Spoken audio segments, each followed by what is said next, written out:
السلام علیکم ورحمۃ اللہ وبرکاتہ۔ الحمد للہ نحمده ونستعینه ونستغفره ونؤمن به ونتوکل علیہ ونعوذ باللہ من شرور انفسنا ومن سیئات اعمالنا من يهده اللہ فلا مضل له ومن يضلل فلا هادی له ونشهد أن لا إله إلا الله وحده لا شريك له ونشهد أن سيدنا ومولانا وحبيبنا وشفيعنا محمدا عبده ورسوله الذي أرسل بالحق بشيرا ونذيرا وداعيا إلى الله بإذنه وسراجا منيرا. أما بعد فأعوذ بالله من الشيطان الرجيم. بسم الله الرحمن الرحيم. يا أيها الذين آمنوا لا تأكلوا أموالكم بينكم بالباطل إلا أن تكون تجارة عن تراض منكم ولا تقتلوا أنفسكم إن الله كان بكم رحيما. صدق الله مولانا العظيم وصدق رسوله النبي الكريم ونحن على ذلك لمن الشاهدين والشاكرين والحمد لله رب العالمين. یا رب صلی وسلم دائما ابدا علی حبیبک خیر الخلق کلہم. برادران ملت، بزرگان محترم، اللہ رب العزت نے قرآن کریم میں بیان فرمایا، اے ایمان والو، تم اپنے آپس کے مال کو باطل طریقے سے نہ کھاؤ، مگر یہ کہ تجارت کے ذریعے سے ہو، رضامندی سے ہو، اور آپس میں ایک دوسروں کو قتل نہ کرو. بلا شبہ اللہ رب العزت تمہارے ساتھ میں رحم و کرم کرنے والا ہے. اس آیت کریمہ میں اللہ رب العزت نے باطل طریقے سے، جھوٹ کے ذریعے سے مال کمانے سے، مال کھانے سے منع فرما دیا ہے. حضرت لقمان علیہ السلام نے اپنے بیٹے کو ایک نصیحت کی تھی کہ اے بیٹے حلق کی حفاظت کر، اے بیٹے حلق کی حفاظت کر، گلے کی حفاظت کر. اس کا ایک مطلب تو یہ ہے کہ جب کھانا کھانے لگو تو حلق تک مت کھاؤ کہ سانس لینا بھی مشکل ہو جائے، پانی پینا بھی مشکل ہو جائے، دوبارہ کھانا کھانا بھی مشکل ہو جائے. اتنا کھانا مت کھاؤ کہ تمہارا حلق تک کے پیٹ بھر جائے اور بعد میں جو ہے سانس لینا، ذکر کرنا، قرآن کی تلاوت کرنا بھی بڑا مشکل ہو جائے. تو کھانا کتنا کھانا چاہیے؟ سنت کا طریقہ تو یہی ہے کہ پیٹ کے 3 حصے کیے جائیں، ایک حصہ کھانے کا، ایک حصہ پانی کا، ایک حصہ سانس کا. 3 حصے پیٹ کے کیے جائیں. اس لیے بزرگان دین نے لکھا ہے کہ جب انسان کھانا کھا رہا ہوتا ہے اور کھاتے کھاتے ایسے وقت پر پہنچ جائے کہ جب اس کو ایسا لگنے لگے کہ کھانا کھاؤں اور زیادہ کھاؤں یا نہ کھاؤں، اور کھاؤں یا نہ کھاؤں، تو اس وقت میں کھانا کھانا بند کر دے. نفس تو یہی چاہتا ہے کہ بھائی بریانی سامنے رکھی ہے، پلاؤ سامنے رکھا ہے، قورمہ سامنے رکھا ہے، اور بھی جو ہے نا اسٹارٹر وغیرہ سامنے رکھے ہیں تو اور کھاتا رہوں اور کھاتا رہوں. حلم تلاتی و تقول و حلم مزید. نفس کا تقاضا تو یہی ہوتا ہے. تو ایک معنی تو یہ ہے کہ حلق کی حفاظت کر، یعنی سنت طریقے کے مطابق کھانا کھاؤ. اور دوسرے معنی حلق کی حفاظت کر کا مطلب یہ ہے کہ حرام مت کھاؤ. حرام کھانے کی نحوست جو ہے نا بہت ہی بے انتہا خراب ہوتی ہے. اور حرام کسی کو جو ہے نا ہضم بھی نہیں ہوتا، اور اس کے اثرات بھی بہت ہی زیادہ برے ہوتے ہیں۔ اثرات برے نہیں ہوتے بلکہ بہت زیادہ برے ہوتے ہیں۔ تاکیدی طور پر جو ہے نا یہ بات بیان کی جا رہی ہے۔ آج جو ہے نا لوگوں کو نہ حلال کی پرواہ نہ حرام کی پرواہ، جو بھی آ رہا ہے جو بھی کما رہے، بس کیسے کما رہے کیسے نہیں کما رہے، ذرہ برابر بھی ہم لوگوں کو احساس نہیں رہا۔ احساس ہمارے دلوں کے اندر سے نکل چکا ہے۔ کتاب الکبائر میں علامہ ذہبی رحمۃ اللہ علیہ نے ایک حدیث نقل فرمائی ہے کہ اللہ کے رسول صلی اللہ علیہ وسلم نے بیان فرمایا کہ اللہ رب العزت نے بیت المقدس پر ایک فرشتے کو مقرر فرما دیا ہے،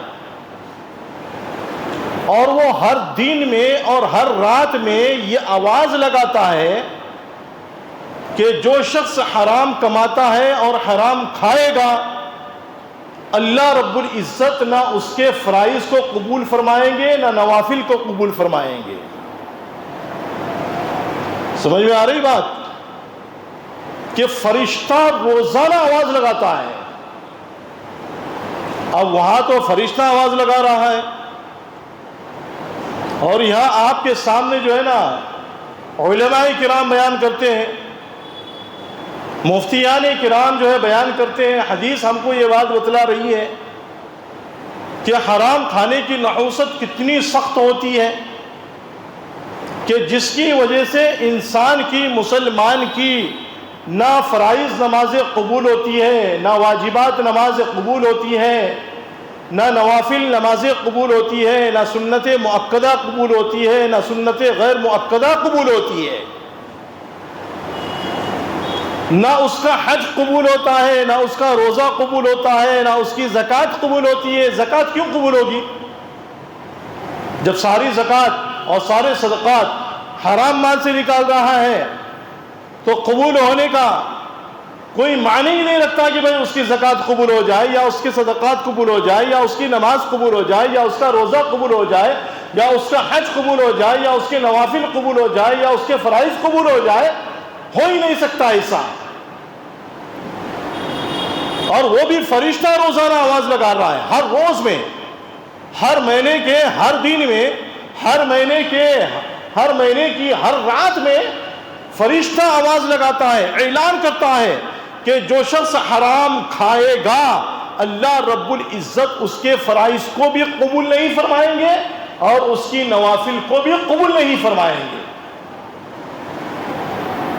آج دیکھو سود کا لین دین عام ہو چکا ہے، رشوت کا لین دین عام ہو چکا ہے، اور لوگ شراب کا نام بدلی کر کر کے شراب کی تجارتیں کر رہے ہیں،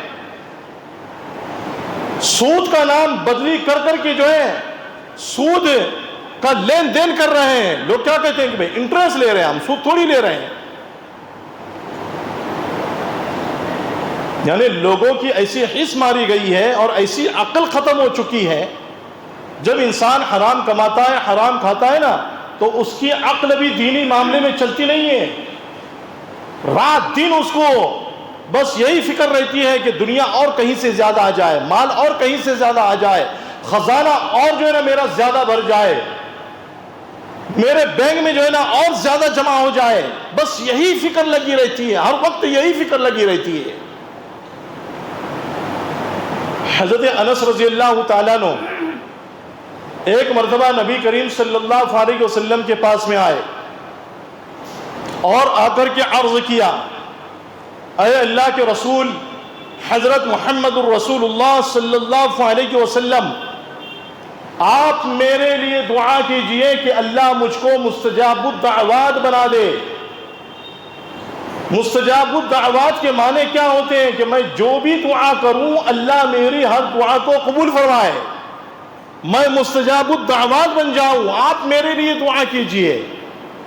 ظاہر سی بات ہے کہ نبی دعا کرے گا اور نبی کی دعا قبول نہ ہو، ایسا تو ہرگز نہیں ہو سکتا۔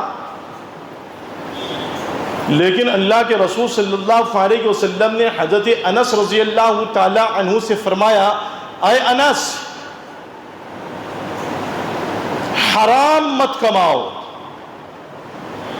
اور حرام مت کھاؤ، حرام کا ایک لقمہ بھی حلق سے نیچے اتر جاتا ہے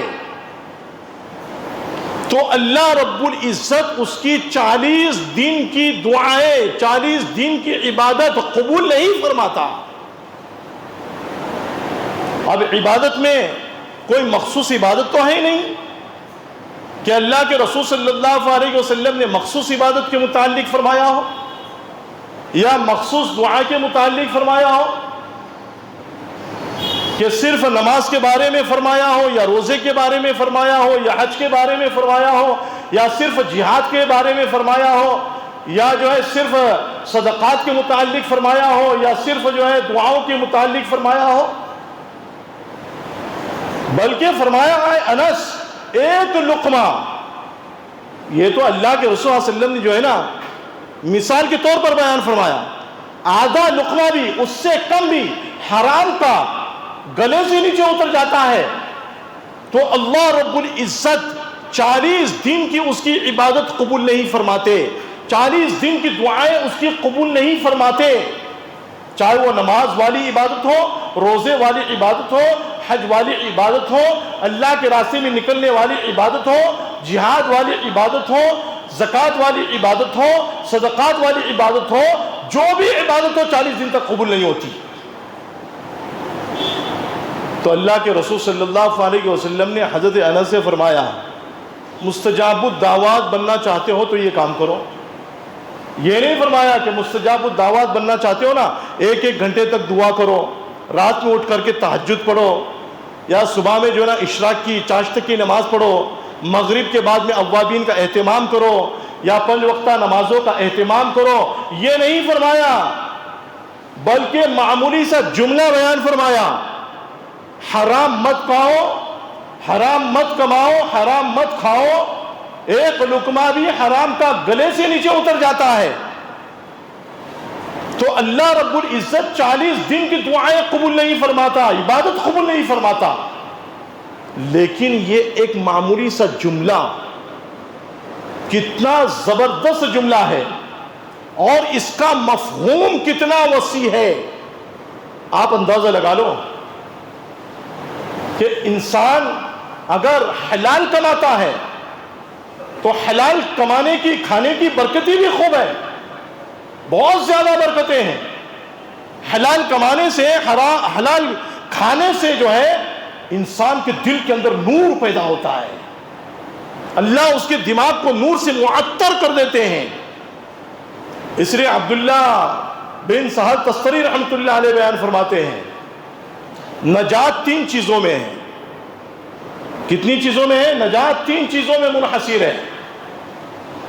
ایک تو حلال کھانے میں، اور دوسرے فرائض پر عمل کرنے میں، اور تیسرے سنت کی اتباع کرنے میں اللہ نے نجات رکھی ہے۔ 3 چیزیں بیان فرمائی کہ 3 چیزوں میں نجات منحصر ہے۔ پہلی چیز حلال کھانے میں، اور دوسری چیز فرائض پر عمل کرنے میں، اور تیسری چیز سنت کا اتباع کرنے میں۔ 3 چیزیں بیان فرمائی اور یہ ساری چیزوں کو مشتمل ہے۔ حلال کھانا، اب یہ چاہے کسی بھی قسم کا کھانا ہو، فرائض پر عمل کرنا، چاہے وہ نماز والا فریضہ ہو، حج والا فریضہ ہو، جہاد والا فریضہ ہو، زکوٰۃ والا فریضہ ہو، کلمے کی محنت والا فریضہ ہو، ہر فرض جو ہے نا اس کے اندر آ گیا۔ سنت کی اتباع کرنے میں ہر سنت اس کے اندر آ گئی، سنت مؤکدہ، غیر مؤکدہ، سب اس کے اندر آ گئی۔ اسی وجہ سے ایک حدیث پاک میں اللہ کے رسول صلی اللہ علیہ وسلم نے بیان فرمایا، وہ بھی غالباً کتاب الکبائر کی روایت ہے، یہ اللہ کے رسول صلی اللہ علیہ وسلم نے بیان فرمایا کہ ایک شخص کل قیامت کے دن تہامہ پہاڑ کے برابر نیکیاں لے کر کے آئے گا، تہامہ جو ہے نا ایک پہاڑ ہے، اس کے برابر نیکیاں لے کر کے آئے گا، اور اس کے ساتھ میں نمازی بھی ہوگی، روزہ بھی ہوگا، حج بھی ہوگا، عبادتیں بھی ہوگی، اور سنتیں بھی ہوگی، غیر مؤکدہ بھی ہوگی، مؤکدہ بھی ہوگی، ہر قسم کی عبادت ہوگی۔ پہاڑ کے برابر اتنی نیکیاں، اتنی زیادہ نیکیاں اس کے ساتھ میں ہوگی، لیکن اللہ رب العزت ان تمام نیکیوں کو کل عدم کر دیں گے، سب کو ختم کر دیں گے، اس کی ایک نیکی بھی اس کے کام میں نہیں آئے گی۔ اللہ کے رسول صلی اللہ علیہ وسلم سے پوچھا گیا کہ اے اللہ کے رسول صلی اللہ علیہ وسلم، اس کی نیکیاں کل عدم کیوں ہو جائے گی، اس کی نیکیوں کو ختم کیوں کر دیا جائے گا؟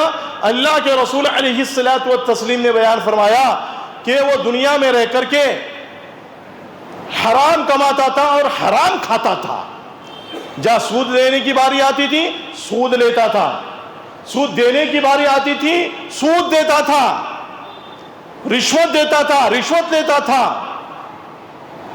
حرام کام، حرام تجارتیں کیا کرتا تھا۔ اندازہ لگاؤ کہ ہماری تجارتیں کیسی ہیں، ہمارا کاروبار کیسا ہے، ہمارے معاملات کیسے ہیں، اور ہمارا لوگوں کے ساتھ میں جو تعلق ہے مال کمانے کے اعتبار سے، کاروبار کے اعتبار سے، تجارت کے اعتبار سے، دھندے پانی کے اعتبار سے، کیا ہم اس میں حلال کما رہے یا حرام کما رہے ہیں؟ اس میں ہمیں غور و فکر کرنا ہے۔ کہیں ایسا تو نہیں ہے کہ حرام کمانے کی وجہ سے، کھانے کی وجہ سے ہماری نمازیں ضائع ہو رہی ہو، ہمارا زکوٰۃ کا نکالنا ضائع ہو رہا ہو، ہم نے جو حج کیا ہے وہ حج ہمارا ضائع ہو رہا ہو، اور ہماری عبادتیں ضائع ہو رہی ہو۔ ہمیں غور کرنا ہے، فکر کرنا ہے، ہمیں اپنے گریبان میں جھانک کر کے دیکھنا ہے کہ یہ اللہ نے مختصر سی زندگی دی ہے، یہ زندگی کیوں دی ہے؟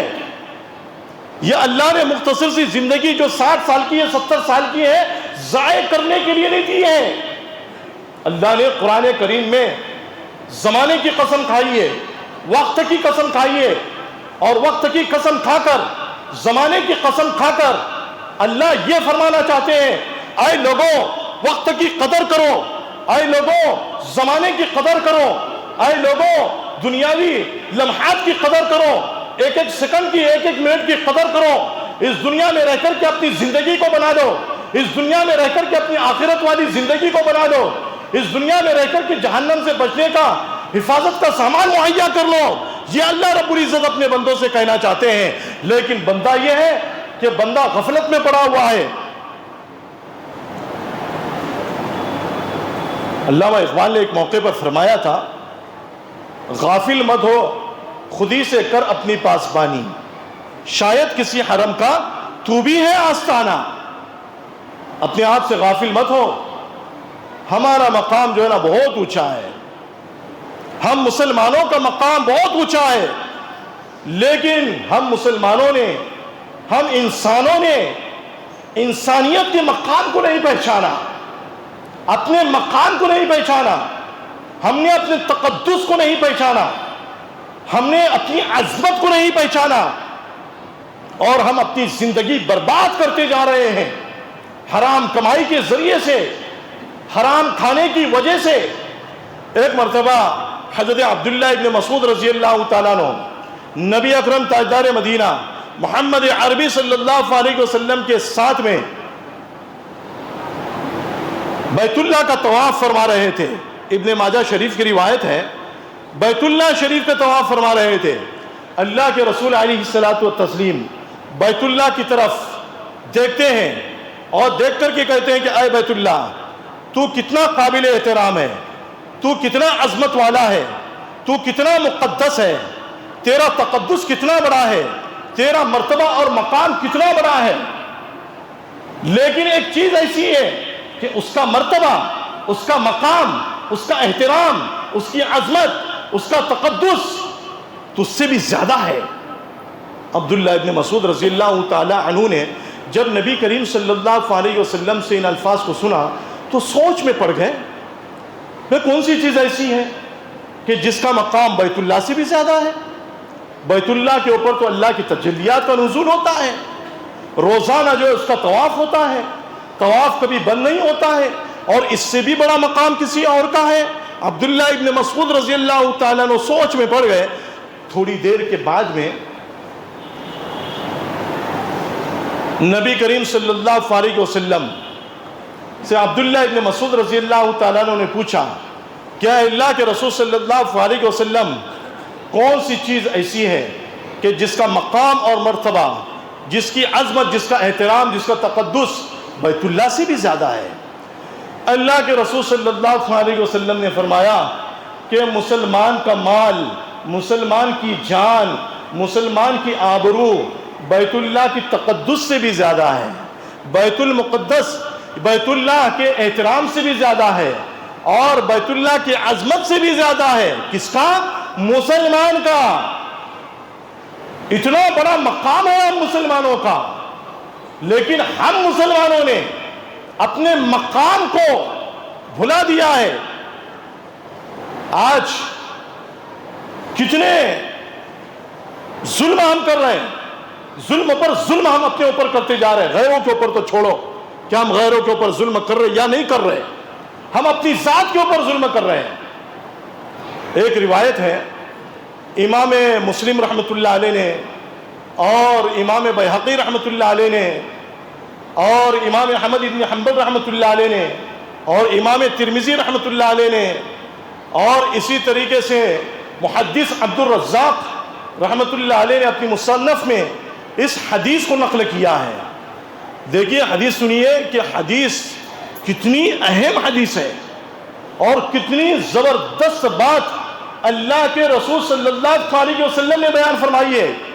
حضرت ابو ہریرہ رضی اللہ تعالیٰ عنہ سے روایت ہے، رسول اللہ صلی اللہ علیہ وسلم نے بیان فرمایا، ان اللہ طیب لا يقبل الا طیبا، بلا شبہ اللہ رب العزت پاک ہے، صاف ہے، اور اللہ رب العزت پاک صاف چیزوں کو ہی قبول فرماتے ہیں۔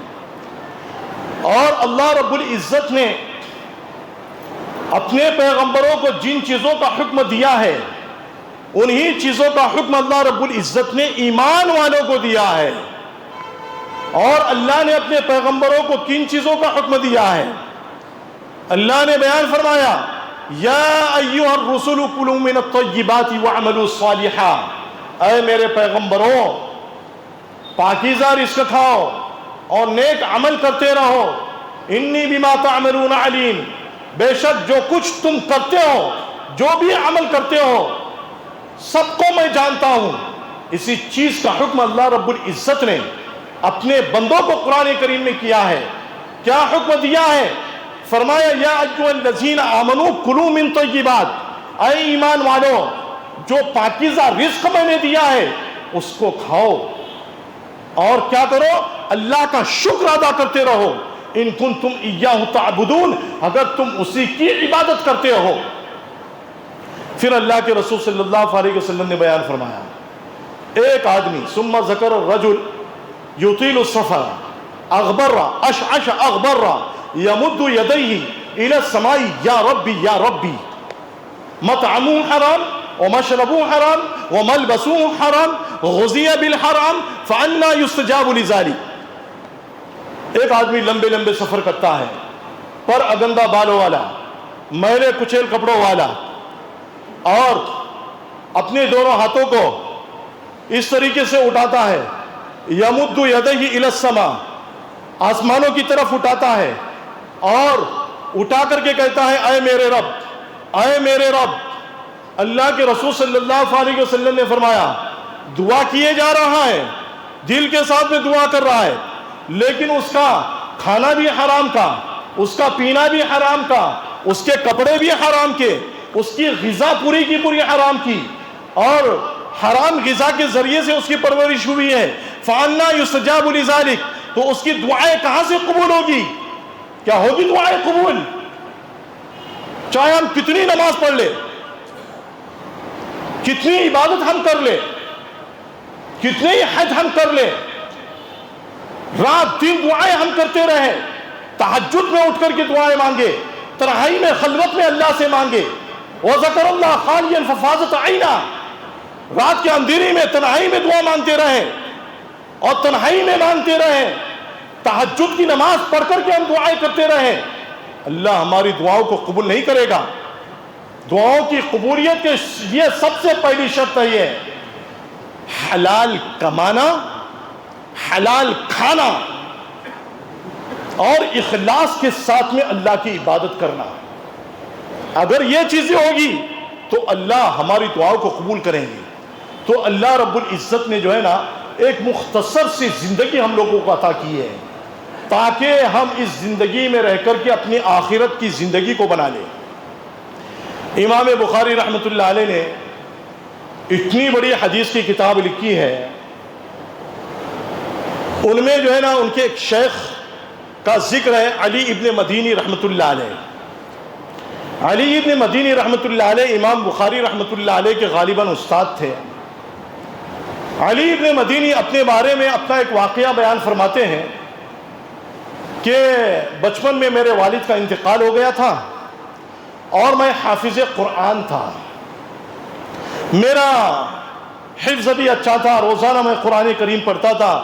جو حافظ قرآن روزانہ قرآن کریم پڑھتا ہے نا پابندی کے ساتھ میں 3 پارے 4 پارے، ماشاءاللہ اس کو قرآن کریم بھی بڑا عمدہ یاد ہوتا ہے۔ شرط یہ ہے کہ پڑھتا جائے، پھر اللہ بھی قیامت کے دن کہے گا کہ پڑھتا جا، اقرا ورتق ورتل کما کنت ترتل فی الدنیا فإن منزلک عند آیت آخر تقرأ بها۔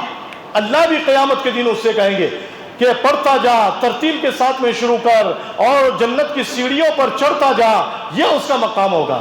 تو علی ابن مدینی رحمۃ اللہ علیہ بیان فرماتے ہیں کہ میں حافظ قرآن تھا، روزانہ میں اپنے والد کی مزار پر قبر پر جاتا تھا اور جا کر کے قرآن کریم کی تلاوت کرتا تھا اور اس کا ایصال ثواب کیا کرتا تھا۔ ایک مرتبہ رمضان المبارک کا مقدس مہینہ آیا، 27 رات تھی، میں نے سحری کیا۔ سحری کھانے کے بعد میں فجر کی نماز پڑھ کر کے، اب رمضان المبارک میں فجر کی نماز اول وقت میں پڑھی جاتی ہے، صبح صادق جیسی ہو جاتی ہے اور اذان ہو جاتی ہے، فوراً نماز پڑھی جاتی ہے۔ تو اسی وقت میں وہ بھی جو ہے فجر کی نماز پڑھ کر کے اندھیرے میں اپنے باپ کے قبر کے پاس میں گئے، قبرستان میں۔ اب جب وہاں پر پہنچے، قرآن کریم پڑھنے لگے تو قرآن کریم پڑھتے پڑھتے پڑھتے پڑھتے جو ہے اندھیرا تھا۔ علی ابن مدینی فرماتے ہیں کہ میرے کانوں میں آواز آئی، ہائے ہائے، چیخنے کی، چلانے کی آواز آ رہی تھی۔ میں متوجہ ہوا کہ یہ آواز کہاں سے آ رہی ہے، یہ آواز کدھر سے آ رہی ہے۔ تو تھوڑی دیر کے بعد معلوم ہوا کہ بازو میں ایک قبر ہے، اس قبر کے اندر سے آواز آ رہی ہے، چیخنے کی، چلانے کی آواز آ رہی ہے۔ کون بیان فرما رہی ہے؟ علی ابن مدینی، امام بخاری کے استاد، وہ بیان فرما رہے ہیں۔ تو علی ابن مدینی فرماتے ہیں کہ میں تو ڈر گیا، پڑھنا پڑھانا سب بھول گیا۔ کیا فرما رہے ہیں؟ کہ پڑھنا پڑھانا بھول گیا۔ آپ جیسا میرے جیسا کوئی ہوتا تو ہمارا کیا حال ہوتا؟ اندازہ لگائیے قبرستان میں کہ بھائی کہیں بھوت تو نہیں آ گیا، چڑیل تو نہیں آ گئی۔ ہم تو یہ سمجھتے ہیں کہ قبرستان میں جو ہے نا بھوت پریت گھومتے رہتے ہیں، نعوذ باللہ۔ تو علی ابن مدینی بھی جو ہے نا ڈر گئے۔ جیسی جیسی روشنی ہوتی گئی ویسے ویسے آواز کم ہوتی گئی۔ اب پوری روشنی جب ہوئی، سورج نکل آیا تو آواز بالکل بند ہو گئی۔ اب علی ابن مدینی فرماتے ہیں کہ میں نے تحقیق کرنا شروع کر دیا کہ یہ قبر کس کی ہے اور آواز کیسے آ رہی تھی، کیوں اتنی خوفناک آواز آ رہی تھی۔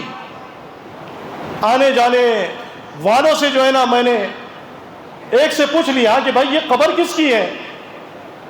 تو ایک شخص نے بتایا کہ دیکھو فلاں فلاں بزرگ تھے، یہ ان کی قبر ہے۔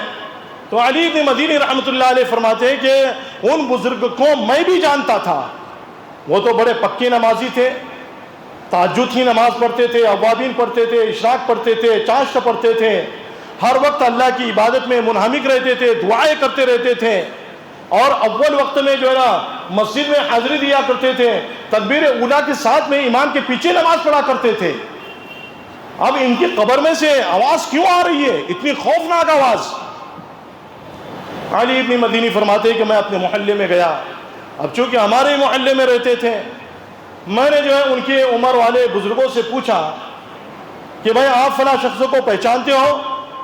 تو ایک نے کہا کہ بالکل ہم پہچانتے ہیں، وہ تو ہمارے ہم عمر تھے، ان کا بڑا کاروبار تھا، نمازی تھے، سب کچھ تھے، لیکن ان کی کوئی اولاد نہیں تھی، کاروبار بڑا وسیع تھا، تجارت بڑی وسیع تھی، دھندا بھی اچھا خاصا تھا، لیکن جب وہ بوڑھے ہو گئے تو بوڑھے ہونے کے بعد میں اب انہوں نے سوچا کہ میری تجارت کون کرے گا، میری معیشت کا کیا ہوگا، معاش کہاں سے آئے گا؟ تو لہٰذا انہوں نے تجارت کو بند کر دیا، کیونکہ کوئی اولاد نہیں تھی، اور اپنے کاروبار کو بند کر دیا۔ اب انہوں نے کیا کیا؟ جو پیسہ ان کے پاس میں موجود تھا ان پیسوں کو سود پر لگا دیا۔ کس پر لگا دیا؟ سود پر۔ جیسے بعض لوگ ہوتے ہیں نا، 1,00,000 روپے دیتے ہیں، 1,00,000 کے اوپر جو ہے نا ہر مہینے میں 1,10,000 لیتے، 10,000 روپے انٹرسٹ لیتے رہتے ہیں، 10,000 روپے انٹرسٹ لیتے رہتے ہیں۔ پہلے مہینے میں نہیں دیا تو پھر دوسرے مہینے میں 10% بڑھا دیا، پھر تیسرے مہینے میں اور 10% بڑھا دیا۔ اس طریقے سے اپنے مال کو سود پر انہوں نے لگا دیا تھا۔ تو علی ابن مدینی رحمۃ اللہ علیہ فرمانے لگے کہ یہی وہ نحوست ہے کہ جس کی وجہ سے ان کو قبر میں عذاب ہو رہا ہے۔ اندازہ لگائیے، 5 وقتہ نمازی، تہجد والا نمازی، اشراق والا نمازی، اوابین والا نمازی، تکبیر اولیٰ کے ساتھ میں نماز پڑھنے والا نمازی، کیا حال ہو رہا ہے اس کا؟ قبر میں اس کا برا حشر ہو رہا ہے۔ قبر روزانہ یہ آواز لگاتی ہے، روزانہ آواز لگاتی ہے۔ کوئی دن ایسا نہیں جاتا کہ قبر آواز نہ لگاتی ہو کہ میں تنہائی کا گھر ہوں، میں وحشت کا گھر ہوں، میں مٹی کا گھر ہوں، میں کیڑے مکوڑوں کا گھر ہوں۔ قبر روزانہ آواز لگاتی ہے۔ اگر اچھا آدمی ہوتا ہے نا، نیک صالح متقی پرہیزگار ہوتا ہے، قبر کا سلوک بھی اس کے ساتھ میں اچھا ہوتا ہے، فاسق اور فاجر اور کافر ہوتا ہے تو قبر اس کو جو ہے نا ایسے دبا دیتی ہے، دونوں پسلیاں آپس میں مل جاتی ہے۔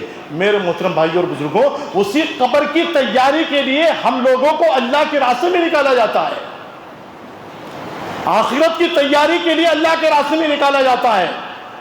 میں نے کہا نا کہ اللہ نے وقت کی قسم کھائی ہے، زمانے کی قسم کھائی ہے، زمانے کی قسم کھا کر، وقت کی قسم کھا کر اللہ بیان فرما رہے والعصر ان الانسان لفی خسر، زمانے کی قسم بلا شبہ تمام انسان خسارے میں۔ اللہ نے فرد واحد سے نہیں کہا، اللہ نے تمام افراد سے کہا، کوئی بھی قبیلہ ہو، کوئی بھی جماعت ہو، کوئی بھی خاندان ہو، خاندان کا کوئی بھی فرد، قبیلے کا کوئی بھی فرد، جماعت کا کوئی بھی فرد اگر کامیاب ہونا چاہتا ہے تو اللہ نے 4 چیزوں کو بیان کر دیا۔ 4 چیزوں پر عمل کر لو، تمہاری دنیا کی زندگی بھی بن جائے گی اور آخرت والی زندگی بھی بن جائے گی۔ 4 چیزیں کون سی ہیں؟ ایک ایمان ہے، دوسرے نیک اعمال ہے، تیسرے تواصی بالحق ہے، چوتھے تواصی بالصبر ہے۔ اپنی ایمان کے اوپر محنت کر لو۔ ایمان اگر دل میں بس گیا، ایمان کے اوپر موت آ گئی، اور ایمان کے اوپر موت کیسے آئے گی؟ ایمان پر موت ایمان کی محنت سے آئے گی۔ ایمان کی محنت ہوگی تو ایمان پر موت آئے گی، اعمال صالحہ پر محنت ہوگی، اعمال صالحہ پر جو موت آئے گی۔ اور جنت میں درجات جو انسان کو ملے گے، ہم مسلمانوں کو ملے گے، وہ ایمان اور اعمال کی بنیاد پر ملیں گے۔ اس بات کو آپ سمجھ لو، جنت میں داخلہ بھی ایمان کی بنیاد پر ہوگا، اور جنت میں درجات کی بلندی اعمال صالحہ کی بنیاد پر ہوگی۔ آج اللہ نے جو نا قیمتی وقت دیا ہے، یہ قیمتی وقت ضائع کرنے کے لیے نہیں دیا ہے۔ اللہ نے جگہ جگہ پر قسم کھائی ہے، لا اقسم بیوم القیامہ، لا اقسم بہذا البلد والتین والزیتون وطور سینین، ساری چیزوں کی قسم کھا کر کے اللہ نے ہم انسانوں کی انسانیت کو بیدار کرنا چاہا۔ اللہ بیدار کرنا چاہتے ہیں، کیا انسان بیدار ہو جا۔ اے لا الہ کے وارث، باقی نہیں ہے تجھ میں گفتار دل برانا، کردار قاہرانہ، تیری نگاہ سے دل سینوں میں کانپتے تھے، کھویا گیا ہے تیرا جذبہ قلندرانہ۔ علامہ اقبال بیان فرماتے ہیں آج ہمارے آنکھوں کے اندر وہ لا الہ الا اللہ والی طاقت نہیں رہی، ہم بزدل ہو چکے ہیں۔ پوری دنیا میں مسلمان ذلیل اور رسوا ہے، ذلت و خواری میں مبتلا ہے، مسلمانوں کا تہس نہس کیا جا رہا ہے۔ کیا وجہ ہے؟ ہمارے اعمال بگڑ چکے، ہماری کمائی بگڑ چکی، ہمارا کھانا جو ہے نا بگڑ چکا ہے، ہمارا رزق خراب ہو چکا ہے، غذا ہمارے اندر جو اتر رہی ہے وہ حرام کی اتر رہی ہے، 10 روپے حلال کے تو ساتھ میں 5 روپے حرام کے، نعوذ باللہ۔ دیکھو میں آپ کے اوپر تنقید نہیں کر رہا ہوں، میں اپنے لیے بھی کہہ رہا ہوں اور آپ کے لیے بھی کہہ رہا ہوں۔